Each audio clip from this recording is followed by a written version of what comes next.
ఆయన కుమార్తె టీడీపీలో చేరుతున్నారా? దీనికి సంబంధించి రాజకీయ పరిణామాలు ఎలా ఉంటాయి? దీనిపై మరింత సమాచారం విశ్లేషణ ఇచ్చేందుకు మా చీఫ్ ఎడిటర్ కొమ్మినేని శ్రీనివాసరావు గారు ఫోన్లో ఉన్నారు.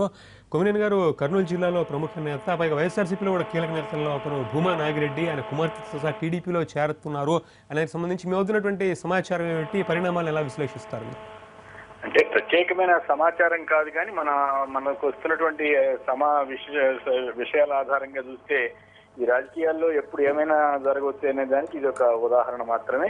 తెలంగాణలో టీడీపీ ఎదుర్కొన్న ప్రత్యేక పరిస్థితి, సంక్షోభాన్ని అధిగమించి ఏపీలో మేము బలంగానే ఉన్నామని చెప్పుకోవడానికి, అలాగే ఇతర పార్టీలు వాళ్ళు మా దగ్గరికి వస్తున్నారనేటువంటి ఒక సంకేతాన్ని ఇవ్వడం ద్వారా ప్రజల్లో ఒక అభిప్రాయం పెంచడం కోసం తెలుగుదేశం పార్టీ వ్యూహాత్మకంగా వైసీపీ ఎమ్మెల్యేలను కొందరిని ఆకర్షించడానికి నిర్ణయం తీసుకుంది. చంద్రబాబు గారు ఇప్పటికే మంత్రులకి ఈ విషయం మీద స్పష్టమైన ఆదేశాలు ఇచ్చి ఉపయోగపడే వాళ్ళని తీసుకురావాలని చెప్పి ఆయన కోరడం జరిగింది. అప్పుడు మంత్రులు కూడా 10 మంది రెడీగా ఉన్నారు, చెప్తే మీరు ఓకే అంటే అని కూడా వారు అన్నట్లుగా వార్తలు వచ్చాయి. ఈ నేపథ్యంలో కర్నూలు జిల్లాలో అయితే గత ఒక 3 నెలల క్రితమే ఆయన అక్కడ వెళ్ళినప్పుడు కొంతమంది వస్తున్నారు కాబట్టి మిగతా అక్కడ నియోజకవర్గంలో ఉన్న టీడీపీ నేతలు సర్దుకోవాలి, వాళ్ళకి ఎవరికి అన్యాయం జరగనేమో అని చెప్పి పార్టీని బలోపేతం చేయాల్సిన అవసరం ఉంది. అందులో ప్రత్యేకించి కర్నూలు జిల్లాలో కేవలం 3 స్థానాలు మాత్రమే టీడీపీకి వస్తే మిగతావన్నీ కూడా వైఎస్ఆర్ కాంగ్రెస్ ఖాతాలోకి వచ్చాయి. సో అందువల్ల అక్కడ పార్టీకి అసలు బలహీనంగా ఉందనేటువంటి అభిప్రాయం ఉంది. సో దాన్ని జనంలో బాగా బలం పెంచాలంటే బలమైన నేతలు అవసరం. ఆళ్లగడ్డ, నంద్యాలలో ప్రధానంగా భూమా వర్గానికి పట్టు ఉంది. ఆ పట్టుని ఉపయోగించుకోవడంతో పాటు సరే మొన్న వైఎస్ఆర్ కాంగ్రెస్ యొక్క అక్కడ ప్రభావం ఎక్కువ ఉండబట్టి కూడా అది కూడా ఉపయోగపడింది.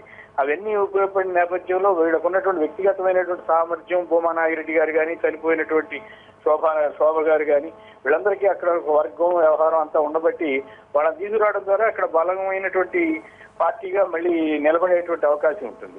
సో అందుకోసం వ్యూహాత్మకంగా కర్నూలు జిల్లాలోనే వారు ప్రయత్నం చేసినట్టుగా కనపడతా ఉంది.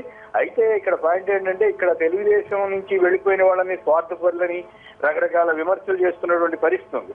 వాళ్ళు రాజీనామా చేసి వెళ్ళకపోవడం మీద, అట్లాగే తలసాని శ్రీనివాస్ యాదవ్కి మంత్రి పదవి ఇవ్వడం మీద చంద్రబాబుతో సహా తెలుగుదేశం నేతలంతా కూడా చాలా తీవ్ర స్థాయిలో విమర్శించారు. నిజం చెప్పాలంటే ఇంకా బండగా కూడా విమర్శించినటువంటి సందర్భాలు ఉన్నాయి. మరి అదే పద్ధతిలో అక్కడ కూడా చేస్తారా అనేది కూడా ఇప్పుడు చర్చ అవుతుంది. ఒకవేళ ఎవరైనా పార్టీ మారదలిస్తే వాళ్ళతో రాజీనామా చేయిస్తే దాన్ని అభ్యంతర పెట్టాల్సిన అవసరం లేదు, అది ప్రజా తీర్పుకి మళ్ళీ వదిలేయచ్చు. కానీ అలా కాకుండా ఇక్కడ ఎట్లా అయితే టీఆర్ఎస్ వాళ్ళు ఇతర పార్టీలు వాళ్ళని ఆకర్షించి అక్కడ అట్లా చేసి అక్కడ కూడా అట్లాగే చేస్తే మాత్రం మళ్ళీ చంద్రబాబు గారి మీద ఇట్లాంటి విమర్శలు, ఇక్కడ కేసీఆర్ మీద ఎలాంటి విమర్శలు వచ్చినాయో చంద్రబాబు గారి మీద కూడా అవే విమర్శలు వచ్చే అవకాశం ఉంటుంది. అయినప్పటికీ కూడా ఈ రాజకీయాల్లో వీటినే పెద్ద మనం జనరల్ గా మాట్లాడుకోవడానికి ఉపయోగపడతాయి తప్ప ప్రాక్టికల్ పాలిటిక్స్ తెలిసినటువంటి వాళ్ళు ఇటువంటి వాటిని పెద్దగా పట్టించుకుంటారనేటువంటి అనుకోవక్కర్లేదు. ఎందుకంటే ప్రస్తుతం రాజకీయాలు విలువలతో కూడుతున్నటువంటి రాజకీయాలు కాదు కాబట్టి అటువంటి వాటి మీద ఆలోచించాల్సిన పరిస్థితి అయితే కనపడటం లేదు. అయితే భూమా నాగిరెడ్డి గారు వాళ్ళ సాయంత్రం వాళ్ళ పార్టీ మీటింగ్ లో వాళ్ళ కార్యకర్తలతో మాట్లాడుకుని అప్పుడు కార్యకర్తలకు మెజారిటీ కూడా వెళ్ళిపోదామని చెప్తే అది ఎట్లా ఉంటుంది, ఒకవేళ వాళ్ళు వ్యతిరేకిస్తే ఇంట్లో రెస్పాన్స్ ఎట్లా ఉంటుంది అనేది కూడా ఆధారపడింది. పైగా ఈ మధ్యకాలంలో భూమా మీద రకరకాల కేసులు కూడా వచ్చినాయి. ఒక పోలీస్ ఆఫీసర్ మీద చేసుకున్నారని చెప్పి ఆయన తోసిన సందర్భాన్ని మరి SC/ST కేసు, అంత తీవ్రమైన కేసు కూడా పెట్టారు.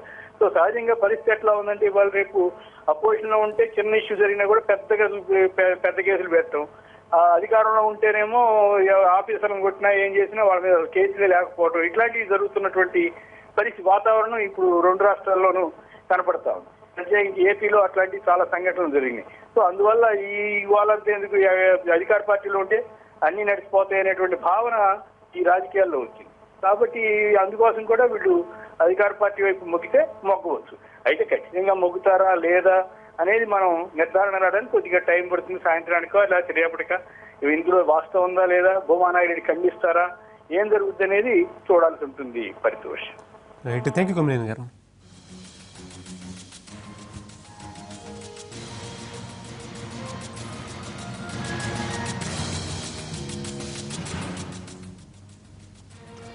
భూమా నాగిరెడ్డి ఆయన కుమార్తె అఖిలప్రియ టీడీపీలో చేరుతున్నారా? మరింత సమాచారం అవుతుంది. చంద్రశేఖర్ రెడ్డి తెలుస్తున్నాం. చంద్రశేఖర్ వైఎస్ఆర్సీపీలో కీలక నేత, ఏపీ పబ్లిక్ అకౌంట్స్ కమిటీ చైర్మన్గా ఉన్న భూమా నాగిరెడ్డి ఆయన కుమార్తె అఖిలప్రియ టీడీపీలో చేరుతున్నారనే వార్తలకు సంబంధించి ఎటువంటి ధృవీకరణ లభ్యమవుతోంది? ఈ సాయంత్రం మీటింగ్లో ఆయన ఇదే చెప్పే అవకాశం ఉందా? ఆ జిల్లాలో టీడీపీ కేడర్ నుంచి ఎటువంటి వ్యతిరేకత ఉండబోదా? ఏంటి సమాచారం? పరితోష్ టీడీపీ నాయకులతో అంటే ముఖ్యంగా అక్కడ ఉన్న డిప్యూటీ సీఎం తోటి మాట్లాడిన తర్వాతనే చంద్రబాబు నాయుడు వాళ్ళని చేసుకోవాలని నిర్ణయం చేసినట్టుగా మనకి సమాచారం ఉంటుంది. అన్ని రకాలుగా హామీలు లభించిన తర్వాతనే భూమా నాగిరెడ్డి టీడీపీలో చేరడం కోసం. సహజంగా అయితే మనం చూస్తూనే ఉంటాం, పార్టీలో ఎవరన్నా పార్టీ మారాలన్నప్పుడే కార్యకర్తల అభిప్రాయం, నాయకుల అభిప్రాయం అని చెప్పి ఇలాంటి సమాచారాలు పెట్టడం, ఆ సమాచారాలు పెట్టిన తర్వాత అక్కడ ఎలాంటి అభిప్రాయం వ్యక్తమైనప్పటికీ కూడా అందరూ పార్టీ మారాలని నిర్ణయించారు కాబట్టి మేము పార్టీ మారుతున్నామని చెప్తారు. ఇప్పుడు కూడా జరగబోతుంది. అదే కేవలం అదొక సంప్రదాయంగా తీసుకుంటున్నారు, అదొక మామూలు విషయంగానే తీసుకొని భూమా నాగిరెడ్డి కార్యకర్తల సమావేశం ఏర్పాటు చేసి పార్టీలో అంటే టీడీపీలో చేరడానికి సిద్ధమైనట్టుగా సమాచారం అందుతా ఉంది. వాళ్ళకి భూమా నాగిరెడ్డికి మంత్రి పదవి హామీని కూడా తెలుగుదేశం పార్టీ ఇచ్చినట్టుగా తెలుస్తా ఉంది. మనం కర్నూలు జిల్లాలో చూసుకుంటే టీడీపీ కంటే వైసీపీ బలంగా ఉంది. అక్కడ ఆ జిల్లాలో పాగా వేయాలని చంద్రబాబు నాయుడు ఎప్పటి నుంచో ప్లాన్ వేస్తా ఉన్నాడు.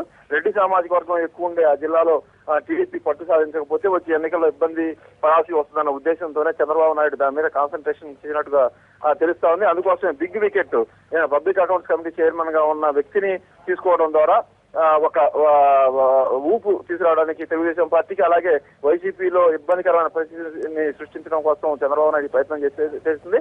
ఆలగడ్డ ఎమ్మెల్యేగా ఉన్న అఖిలప్రియ కూడా భూమా నాగిరెడ్డితో పాటు టీడీపీలో చేరబోతున్నారు.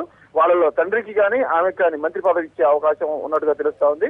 రెడ్డి సామాజిక వర్గం నుంచి కర్నూలు జిల్లాలో ఎవరికి కూడా మంత్రి పదవి లేని నేపథ్యంలో ఈ హామీతోటి వాళ్ళు పార్టీ మారాలని సిద్ధమైనట్టుగా తెలుస్తా ఉంది. అయితే ఇది వైసీపీకి తీవ్రంగా షాక్ ఇచ్చే అంశంగానే మనం చెప్పుకోవచ్చు. 2 రోజుల క్రితమే జగన్ తమ పార్టీలోకే టచ్ లో ఉన్నారు 10 మంది టీడీపీ ఎమ్మెల్యేలని చెప్పుకున్నారు. టీడీపీ మాత్రం మొన్న జరిగిన మంత్రివర్గ సమావేశంలో ఎవరు వస్తారంటే వాళ్ళు చేర్చుకోవడానికి రెడీగా ఉండాలని చంద్రబాబు చెప్పిన నేపథ్యంలో ఈ ఆపరేషన్ అంతా కూడా రహస్యంగా గుమ్మనంగా జరిగింది. వాస్తవంగా వారం రోజుల క్రితం వచ్చిన పేరుల్లో 10 మంది వైసీపీ ఎమ్మెల్యేల పేర్లు వచ్చినాయి. వాళ్ళలో ఇప్పుడు భూమా నాగిరెడ్డి కానీ అఖిలప్రియ గారి పేర్లు లేవు.